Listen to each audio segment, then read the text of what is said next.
NEET coaching లో number 1 Shri కోస్టెక్స్ medical academy వారి ఉగాది శుభాకాంక్షలు. అభినందిస్తున్న వారిని మిత్రులారా, ఉగాది పండుగనే కాదు, మా మైనారిటీ సోదరులకు పవిత్రమైన రంజాన్ మాసం.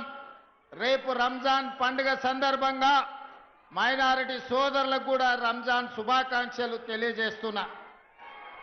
ఈనాడు ఈ కార్యక్రమంలో నాతో పాటు ముఖ్య అతిథులుగా పెద్దలు శాసన మండలి చైర్మన్ సుఖేందర్ రెడ్డి గారు, శాసనసభ స్పీకర్ గడ్డం ప్రసాద్ కుమార్ గారు, శాసన మండలి సభ్యులు, కాంగ్రెస్ పార్టీ అధ్యక్షులు మిత్రుడు మహేష్ కుమార్ గౌడ్ గారు, అదేవిధంగా మంత్రివర్గ సహచరులు కోమటిరెడ్డి వెంకటరెడ్డి గారు, అదేవిధంగా సోదరిమణి మంత్రివర్గ సభ్యులు సీతక్క గారు,